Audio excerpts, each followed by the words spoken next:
Cinco solas es el título para 5 frases en latín que comenzaron a mencionarse a partir de la Reforma Protestante. Cada una de estas solas, por ser fundamentales para los reformadores, no solo eran creencias que se diferenciaban del pensamiento romanista, sino también consideradas esenciales para la vida y la práctica cristiana. Es por esta razón que cuando hablamos de las solas nos estamos refiriendo a los principios que guían y siguen guiando al protestantismo. Pero, ¿cuál es el significado de estas solas? ¿Cómo fueron desarrolladas? ¿Y por qué tienen esta organización?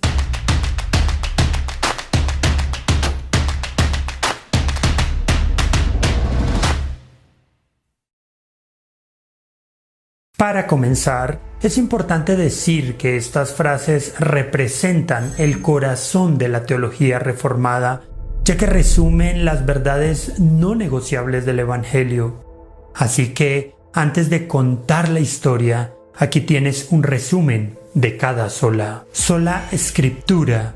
La palabra de Dios es la máxima autoridad en materia de fe y práctica. Por lo tanto, nada que contradiga la revelación de Dios puede regular la vida del creyente. Solus Christus. La salvación se encuentra solo en Cristo, excluyendo cualquier otro camino para llegar a Dios. Sola Gratia. La salvación es un don de Dios. Por lo tanto, es algo que el pecador recibe de forma inmerecida, basada en los méritos de Cristo alcanzados durante su vida, muerte y resurrección. Sola Fide. La salvación puede ser recibida solo cuando ponemos nuestra fe en aquel que murió por nosotros, entendiendo que las obras no contribuyen en nada a la salvación. Soli Deo Gloria. El propósito de la salvación que recibimos es glorificar a Dios, manifestando las excelencias o virtudes de su carácter. Ahora bien, es importante mencionar que en un primer momento las solas no aparecen en un mismo escrito.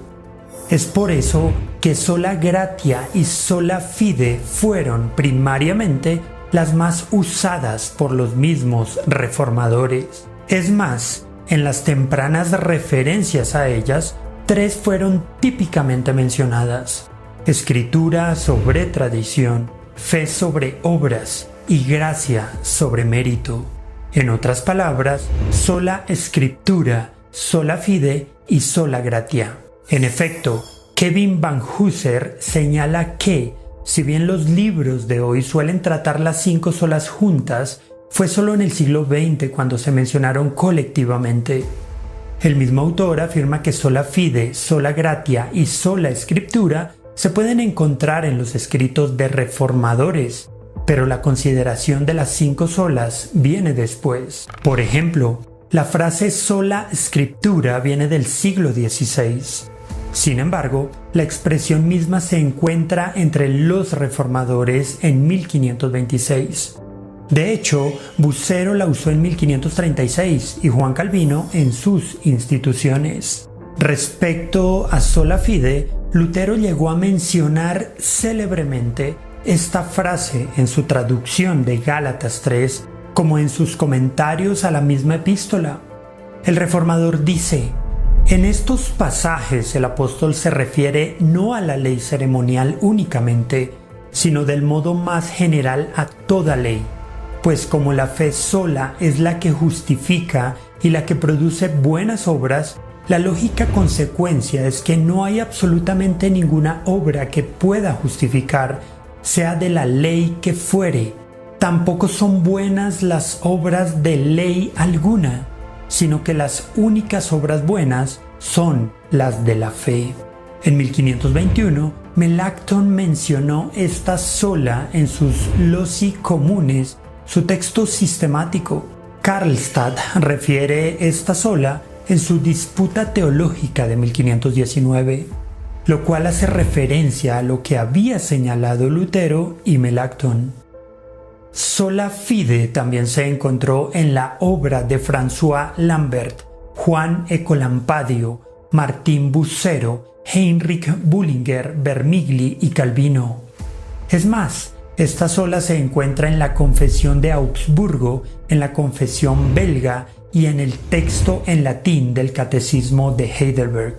Por otro lado, Karlstadt usó la expresión sola gratia repetidamente en su disputa teológica del año 1519. Martín Bucero la mencionó en su comentario de los Evangelios de 1536 y en un tratado de 1545. En 1554, Philip Melanchthon escribió Sola gratia justificamus et sola fide justificamur, es decir, solo por gracia uno es justificado y solo por fe somos justificados. Además, el reformador italiano Pedro Martir Vermigli usó esta sola en sus lecturas de Romanos en 1558.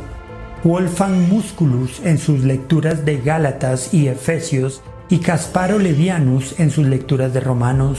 Juan Calvino también defendió y mencionó esta frase en sus Instituciones, donde disputaba contra la noción romana de la gracia cooperante en la justificación.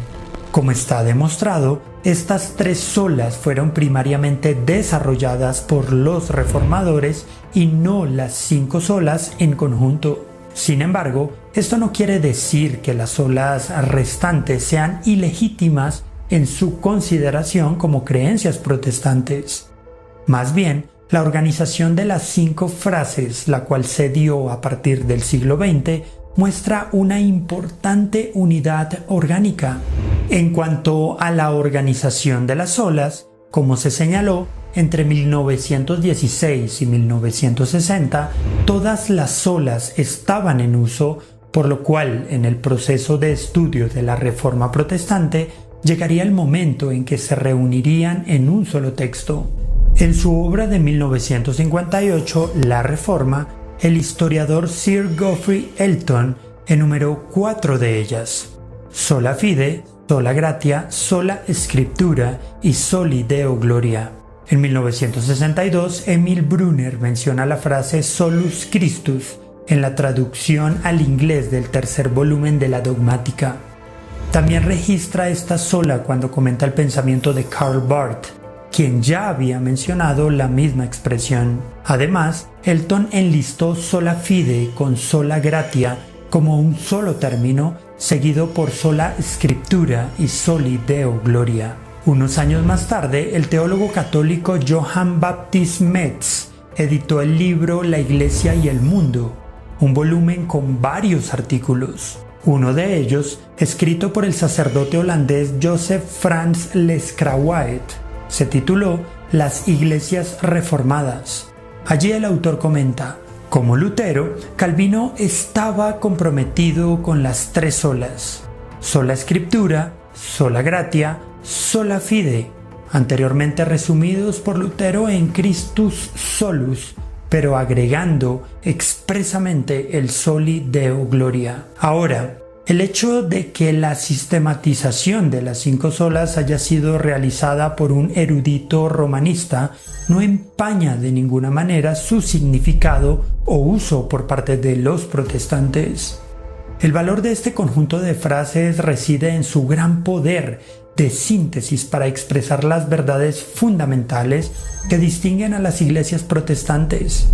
Es más, actualmente algunos eruditos han sugerido que debería haber solas adicionales en la lista: sola ecclesia, la iglesia sola; sola caritas, solo amor caritativo; solo spiritus, solo en el espíritu. Grupos más radicales afirman la posición de solum nomen, solo nombre, basado en la idea de que Jesús es el único nombre que contiene todo. También se han propuesto recientemente otras solas, como solus sanctum, solo los santos verán a Dios; solus voluntatem Dei, solo aquellos que hagan la voluntad del Padre entrarán en el reino de los cielos; solus precatio, solo a través de la oración; nisi de nuo natus, solo por nacer de nuevo; sola fructus in tantum David, solo por su fruto los conoceremos. El autor de esta última propuesta señaló que, a pesar de estar de acuerdo con las 5 solas,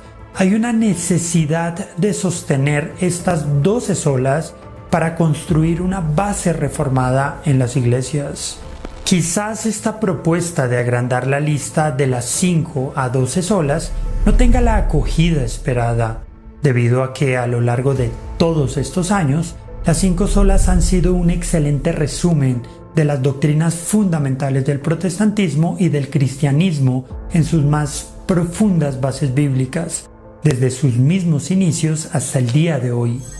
Al final de cuentas, el llamado a sostener y defender las verdades esenciales del Evangelio no es algo nuevo ni desfasado.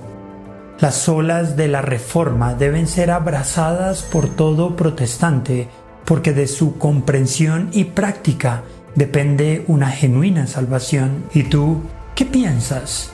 ¿Consideras necesaria la propuesta de extender las 5 solas? ¿Por qué crees que la Iglesia siempre debe sostener y defender las 5 solas de la Reforma? ¿De qué manera aplicas las 5 solas en tu vida práctica? Déjanos tu opinión en los comentarios, pero también suscríbete y activa la campanita para ver más videos como este.